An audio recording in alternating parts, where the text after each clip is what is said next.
ఎవరు ఏం మాట్లాడినా ఇప్పుడు కూడా చెప్తా ఉన్నా, ఇప్పుడు కూడా నేనేం వాళ్ళు రాజీనామా చేయమని అడగట్లేదే.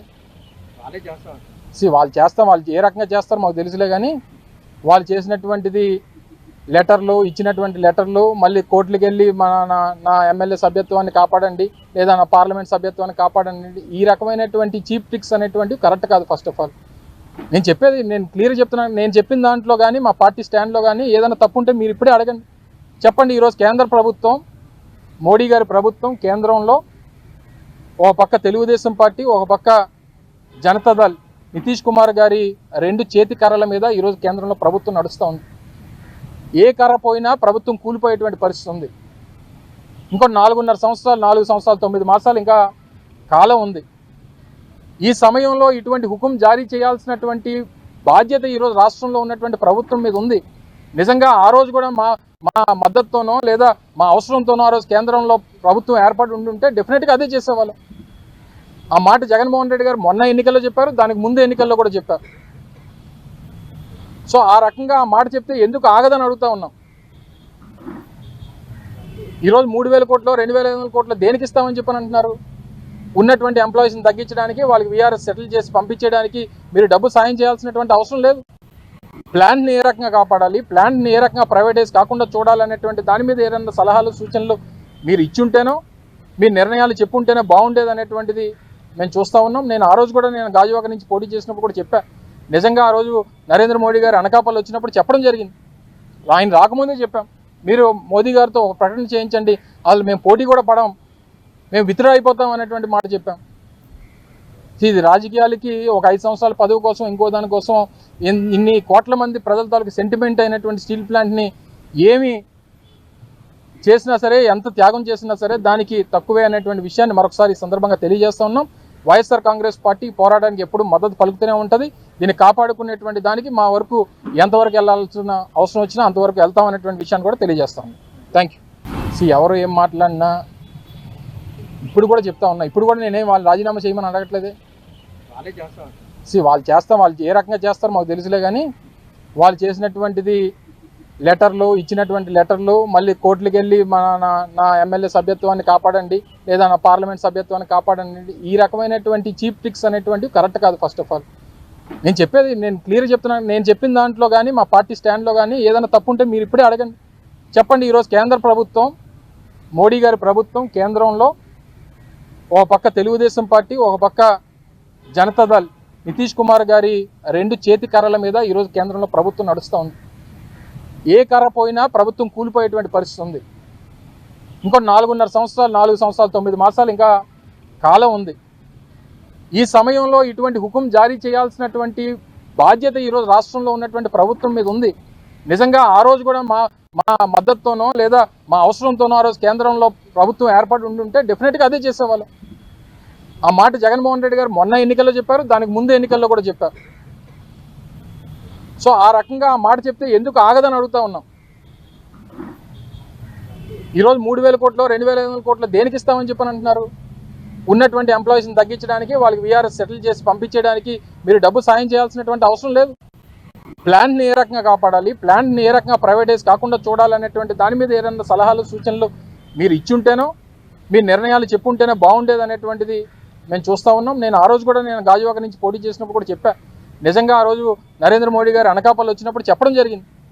ఆయన రాకముందే చెప్పాం, మీరు మోదీ గారితో ఒక ప్రకటన చేయించండి, వాళ్ళు మేము పోటీ కూడా పడం, మేము విత్డ్రా అయిపోతాం అనేటువంటి మాట చెప్పాం. ఇది రాజకీయాలకి ఒక 5 సంవత్సరాల పదవి కోసం, ఇంకో దానికోసం ఇన్ని కోట్ల మంది ప్రజల తాలూకు సెంటిమెంట్ అయినటువంటి స్టీల్ ప్లాంట్ని ఏమి చేసినా సరే, ఎంత త్యాగం చేసినా సరే దానికి తక్కువే అనేటువంటి విషయాన్ని మరొకసారి ఈ సందర్భంగా తెలియజేస్తూ ఉన్నాం. వైఎస్ఆర్ కాంగ్రెస్ పార్టీ పోరాటానికి ఎప్పుడు మద్దతు పలుకుతూనే ఉంటుంది. దీన్ని కాపాడుకునేటువంటి దానికి మా వరకు ఎంతవరకు వెళ్ళాల్సిన అవసరం వచ్చినా అంతవరకు వెళ్తాం అనేటువంటి విషయాన్ని కూడా తెలియజేస్తాం. Thank you.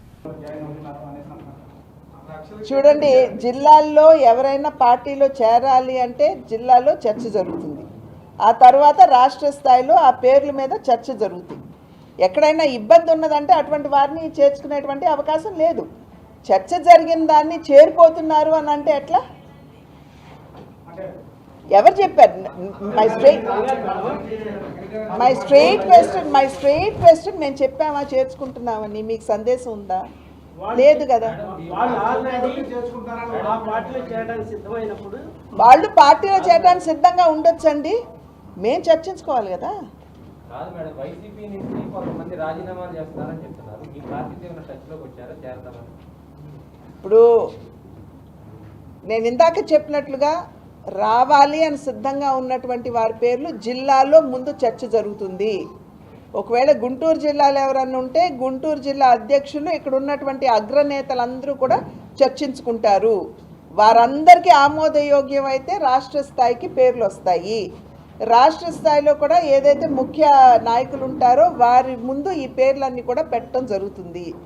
అందరి ఆమోదంతో వచ్చినటువంటి వారు ఒకవేళ పార్టీ సిద్ధాంతానికి కట్టుబడి పార్టీ క్రమశిక్షణకి కట్టుబడి పనిచేయడానికి సిద్ధంగా ఉంటే వారిని తీసుకుంటాము. అట్లా మీ దృష్టికి ఇప్పటి వరకే ఉన్నాయి.